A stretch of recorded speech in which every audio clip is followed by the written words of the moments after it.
नमस्कार दोस्तों, स्वागत है आपका हमारे YouTube चैनल जिसका नाम है ऑनलाइन स्टडी विद अपने सर। आज हम आपके लिए लेकर आए हैं कक्षा 12वीं भूगोल विषय का अति महत्वपूर्ण वैकल्पिक प्रश्न, जिसमें बोर्ड एग्ज़ाम 2023 की तैयारी के लिए आपके लिए बहुत ही महत्वपूर्ण है। तो आज हम आप पढ़ेंगे 20 अति महत्वपूर्ण वैकल्पिक प्रश्न। तो चलिए स्टार्ट करते हैं आज का हमारा वीडियो। तो हमारा आज का टॉपिक है सही विकल्प चुनकर लिखिए। आज का हमारा पहला प्रश्न है, निम्न में से कौन सी एकल कृषि नहीं है? पहला ऑप्शन है डेयरी कृषि, दूसरा है रोपण कृषि, तीसरा है मिश्रित कृषि, चौथा है वाणिज्य अनाज कृषि। तो दोस्तों एकल कृषि नहीं है। क्या पूछा गया है हमसे? एकल कृषि नहीं है। एकल कृषि क्या होती है? एकल कृषि में एक ही समय में एक ही प्रकार की फसल का उत्पादन किया जाता है, उसे एकल कृषि कहते हैं। तो डेयरी कृषि, रोपण कृषि, वाणिज्य अनाज कृषि सब एकल कृषि है। इसमें मिश्रित कृषि में क्या होता है? एक से अधिक फसलों का उत्पादन किया जाता है एक ही समय में। तो यहाँ हमारा सही आंसर होने वाला है मिश्रित कृषि। तो एकल कृषि कौन सी नहीं है? तो मिश्रित कृषि को एकल कृषि नहीं कहा जाता है। हमारा दूसरा प्रश्न है, फूलों की कृषि कहलाती है कारखाना कृषि, ट्रक फार्मिंग, मिश्रित कृषि, पुष्प उत्पादन कृषि। तो दोस्तों यहाँ पर फूलों से संबंधित है, तो फूलों से संबंधित कृषि को क्या कहा जाता है? पुष्प उत्पादन कृषि। तो सही आंसर होगा पुष्प उत्पादन कृषि। हमारा तीसरा प्रश्न है, निम्न में से किस प्रकार की कृषि में खट्टे रसदार फलों की कृषि की जाती है? तो पहला ऑप्शन है भूमध्य सागरीय कृषि, दूसरा है रोपण कृषि, तीसरा है सहकारी कृषि, चौथा है बाजारी सब्जी कृषि। तो दोस्तों भूमध्य सागरीय कृषि में खट्टे फलों, रसदार फलों जैसे अंगूर की खेती की जाती है, जिसका बड़े पैमाने पर शराब उत्पादन और उसको सुखाकर मनुक्का आदि का उत्पादन किया जाता है। तो खट्टे रसदार फलों की कृषि में भूमध्य सागरीय कृषि आती है। तो सही आंसर होगा हमारा भूमध्य सागरीय कृषि। हमारा अगला प्रश्न है, विश्व व्यापार संगठन का मुख्यालय कहाँ है? तो न्यूयॉर्क में, मुंबई में, पेरिस में, जेनेवा में। तो दोस्तों विश्व व्यापार संगठन का मुख्यालय जेनेवा में है। तो इसका सही आंसर होगा जेनेवा। हमारा अगला प्रश्न है, निम्नलिखित महाद्वीपों में से किसी एक से विश्व व्यापार का सर्वाधिक प्रभाव होता है? पहला ऑप्शन है एशिया, यूरोप, उत्तरी अमेरिका, अफ्रीका। तो सर्वाधिक विश्व व्यापार जो होता है उसका प्रभाव यूरोप से होता है। तो इसका सही आंसर होगा यूरोप। हमारा अगला प्रश्न है, विराट नगर है दिल्ली, इंदौर, रायपुर, भोपाल। तो इसका सही आंसर होगा दिल्ली। दिल्ली को विराट नगर कहा जाता है। अगला प्रश्न है हमारा, पास पास बने घरों वाली ग्रामीण बस्ती को क्या कहते हैं? पल्लीकृत, गुच्छित, परिक्षिप्त, अर्धगुच्छित। तो इसका सही आंसर होगा पास पास बने घरों को, ग्रामीण बस्तियों को गुच्छित कहा जाता है।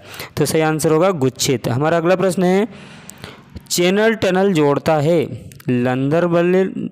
पहला ऑप्शन है लंदन बर्लिन को, दूसरा आंसर है बर्लिन पेरिस को, तीसरा है पेरिस लंदन को, चौथा है बार्सिलोन बर्लिन को। तो दोस्तों चैनल टनल जो है वो पेरिस और लंदन को जोड़ता है। तो सही आंसर होगा हमारा इसमें सही आंसर होगा पेरिस और लंदन।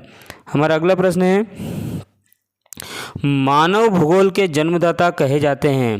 पहला ऑप्शन है ब्लास, दूसरा ऑप्शन है डेविस, तीसरा है रेडजेल और चौथा है हंटिंगटन। तो इसका सही आंसर होगा रेडजेल। तो मानव भूगोल के जो जन्मदाता है वो रेडजेल होते हैं। तो सही आंसर होगा हमारा रेडजेल। हमारा अगला प्रश्न है, एशिया महाद्वीप में सबसे अधिक जनसंख्या वाला देश है? तो दोस्तों सभी जानते हैं कि सबसे अधिक जनसंख्या वाला एशिया महाद्वीप में जो देश है वो दो प्रकार के देश हैं, एक तो भारत और चीन। और सबसे अधिक जनसंख्या पूछे तो सबसे अधिक जनसंख्या चीन की है। तो एशिया महाद्वीप में सबसे अधिक जनसंख्या वाला देश चीन है और द्वितीय नंबर पे हमारा देश भारत है। हमारा अगला प्रश्न है, निम्नलिखित में से जल किस प्रकार का संसाधन है? अजैव संसाधन, जैव संसाधन, नवीकरणीय संसाधन, चक्रीय संसाधन। तो दोस्तों जल जो होता है वो चक्रीय संसाधन होता है। फिर अगला प्रश्न है, वे काम जिनमें उच्च परिमाण और उच्च स्तर वाले अन्वेषण सम्मिलित होते हैं कहलाते हैं। द्वितीय क्रियाकलाप, पंचम क्रियाकलाप, चतुर्थक क्रियाकलाप, प्राथमिक क्रियाकलाप। तो दोस्तों जो उच्च परिमाण और उच्च स्तर वाले अन्वेषण खोज संबंधित जो अन्वेषण होते हैं, खोज संबंधित जो भी क्रियाकलाप होते हैं वो चतुर्थ क्रियाकलाप के अंतर्गत आते हैं। तो इसका सही आंसर होगा चतुर्थ क्रियाकलाप। हमारा अगला प्रश्न है, भारत में सबसे पहली जनगणना कब की गई? 1751 में, 1872 में, 1911 में, 1921 में। तो इसका सही आंसर होगा 1911 में। भारत में सबसे पहली जनगणना 1911 में प्रारंभ की थी। हमारा अगला प्रश्न है, निम्नलिखित राज्यों में से किसी एक में जनसंख्या का घनत्व सर्वाधिक है? पश्चिम बंगाल, केरल, उत्तर प्रदेश, पंजाब। तो दोस्तों इसमें जो पश्चिम बंगाल है यहाँ पर जनसंख्या घनत्व सर्वाधिक पाया जाता है। तो अधिक जनसंख्या घनत्व वाला जो राज्य है वो है पश्चिम बंगाल।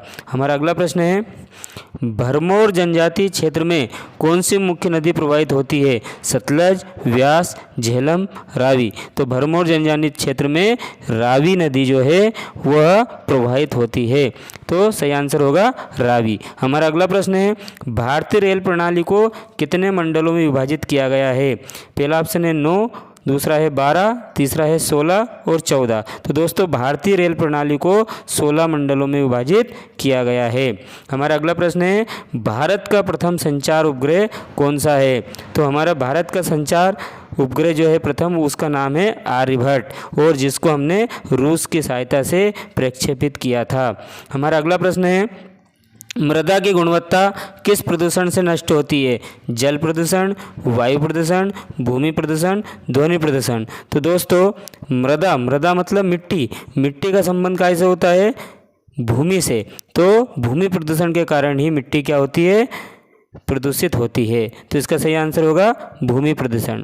हमारा अगला प्रश्न है, निम्नलिखित में सर्वाधिक प्रदूषित नदी कौन सी है? ब्रह्मपुत्र, सतलज, यमुना, गोदावरी। तो सबसे प्रदूषित जो नदी होती है वो है यमुना नदी। यमुना नदी में प्रदूषण की मात्रा अन्य नदी की तुलना में अधिक है।